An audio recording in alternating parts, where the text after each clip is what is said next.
So we are right now at Chehel Sutoon Palace. This is one of the oldest palaces here in the center of Isfahan, and it's actually situated in the center of a very beautiful garden. It's very peaceful here. A lot of trees, a lot of plants, everything is very picturesque and green. And in the very center there's this old palace, and it's very interesting architecture. It's typical of the Safavid dynasty, which ruled Persia from Isfahan, which was its capital. What you saw in our last video at Naqsh-e-Jahan Square, it's from that same dynasty. And everything looks so incredibly beautiful in a very new way. In all the other architectures which we had seen, we saw tile works which were like blue, turquoise blue, but Teal. here, yeah, teal. But here we see it's all paintings. People have actually sat and painted on the walls, the roof, everywhere. So this is actually the same era when fresco art took off very big in Persia. So all of the walls inside this palace are very beautifully painted. One of the paintings which impressed us most was the one which represents the war between Persia and India. It looks really fascinating. It's the biggest one inside. Yeah. And of course around it there are many other stories of Persian wars with Afghanistan, with Uzbekistan and so on, all different dynasties. When we went into a smaller room, we also saw that Shah Abbas, the ruler of the Safavid dynasty when this palace was built, was actually very impressed by a story that happened in Kandahar. Kandahar, if you don't know, is in Afghanistan. It's a very important city there. And in ancient India, it was the northwesternmost corner city. And the entire room has a series of paintings that depict the story of how a Rajput queen actually committed sati, which is self-immolation by fire. It was believed that at the time when a woman would commit sati, she would speak the most undeniable truth. Some even say that it's almost like a soothsayer, predicting very absolute future. And at that time, when she was killing herself, the ruler or governor of Kandahar actually asked her if Kandahar would again be encroached upon by Indians. And she reassured him that there would be no such event. But she also told him that in 40 days, something very crazy would happen. And in 40 days, the Persian Empire actually overtook Kandahar and it absorbed it into the Persian Empire. So all of this is actually painted there. And this is pretty cool. Even the banks here have beautiful tile work.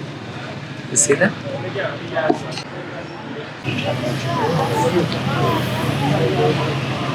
Now we are back at Naqsh-e-Jahan Square. Yesterday we saw it during the night and now it's daylight and everything looks so different. All the shops are still opening. We have an eye on one ice cream shop which we will go to later. Yeah. But first we're going to go to this palace and check it out.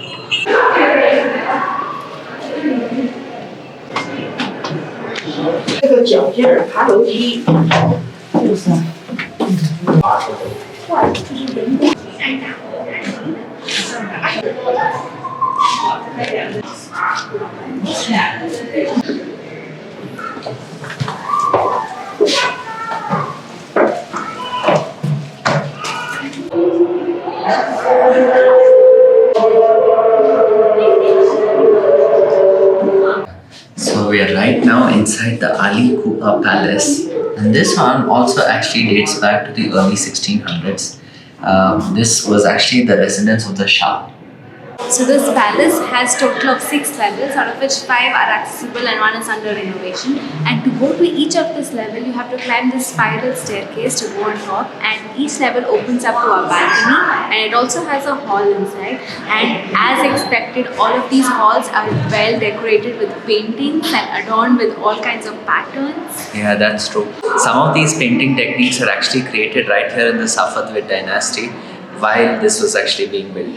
So instead of having stucco, they actually created a brand new kind of artwork where they would pound the designs right into the soft plaster and then paint it in different colors of red, green, light blue and white. Yeah. This way they could paint more area of the wall at a very fast pace. So construction speed was really fast, and this helped because the king wanted to make this Naqsh-e-Jahan massive and very quick in construction, so that's what they actually did achieve.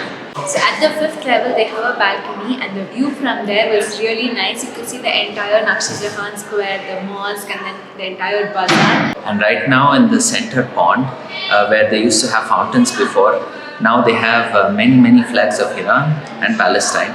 So apparently the fountains used to be really nice, but this one currently is being put up because of the political situation in the Middle East.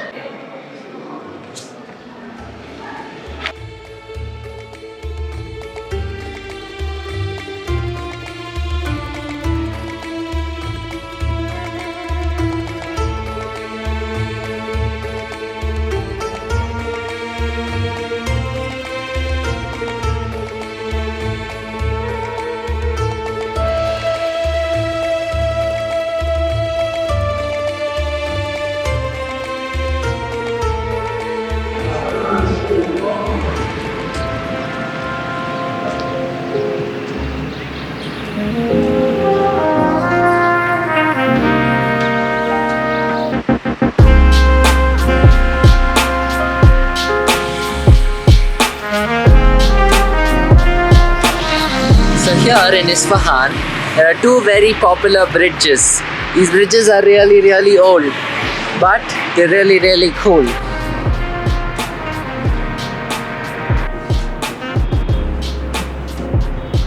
So we are right now at the Kaju Bridge. As you can see, Shish is on the bridge. I'm down here, and this is where the water comes out from. There's no water right now because the water to this river comes only when the dam gates are open. There's a dam nearby, and we heard from a few locals, they said that the dam will open up today evening. So we're hoping if we come by the sunset time, we'll get to see this filled with water. But the interesting thing about the place is that all of this also dates back to the Safavid era. So you will see the same kind of architecture even on the dam's gates, like you see inside the mosques and madrasas at the square. Yeah. So there are so many arches on this bridge, and the front part of it has something like a hall. It looks really beautiful.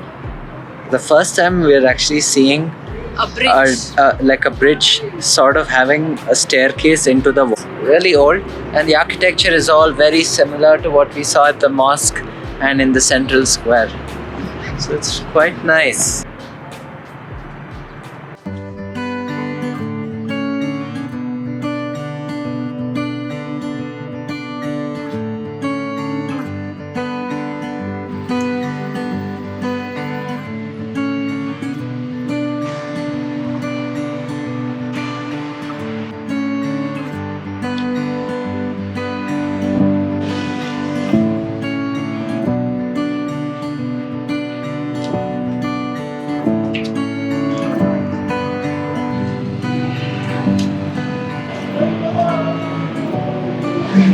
So we visited New Jalfa, which is like the new Armenian settlement here in Isfahan, and inside it we visited a very beautiful church.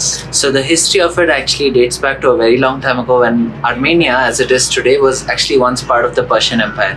This also comes under the Safavid dynasty under Shah Abbas. And what happened then was when the Persian Empire was fighting the Ottoman Empire and Armenia was a part of it, the Armenians were actually being scared off from their territory by the Ottomans. And when that happened, they actually came further down south, and they kept coming, crossed Jalfa, the big city we crossed near the border, and then they came further down here to Isfahan. So this neighborhood here in Isfahan, New Jalfa, is actually the one place with the most number of Armenians. And of course, in connection with that, they have a very beautiful Armenian church, just like the ones we saw in Armenia. So for any Armenians watching this, tell us if this is the same or probably even more beautiful, because we thought the colors and the paintings fresco are like really beautiful. Yeah. So colorful, and all the walls and the roof were filled with paintings. Yeah, it was very beautiful. And even the area around the church, it was like a little Armenia, with cobblestone paths and shops. It was really nice. I really like how whichever country you go to, if there is a little Armenia there, it almost looks exactly the same as the real Armenia. We've seen this in Malaysia before, in Penang, Armenian Street, and it looked pretty much the same. But there is one complaint though, the ticket cost is crazy. Who pays 2 million real to enter a church? In Iran. Yeah, guys, no. And church is supposed to be free. Yeah, so Anyways, now we have come back to Sio-Se-Pol Bridge to no. Sio-Se-Pol. Sio-Se-Pol. Okay, Sio-Se-Pol. so now we have come back to Sio-Se-Pol Bridge to watch the sunset, and also now we see that this bridge is beautifully lit up. So here is the sunset.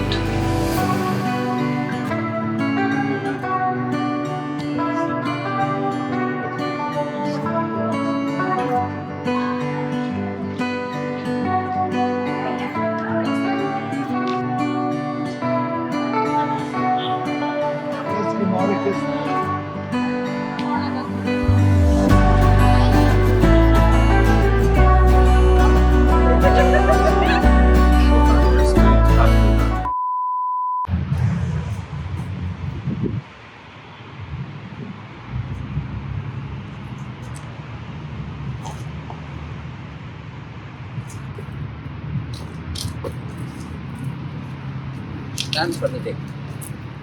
Now you won't trouble me anymore, at least? Are you That was satisfied? practice with the cat so I can deal with you. What you want? Follow my footsteps. We go like this towards the left and then walk that way. ಎಷ್ಟೊಂದು ಜನ ಓಡಾಡ್ತಿದ್ದಾರೆ ಬಾ. I don't want to risk that. Yeah.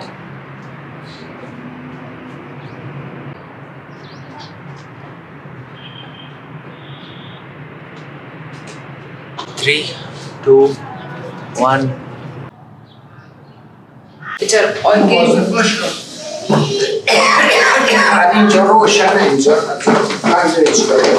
Chinese tourists.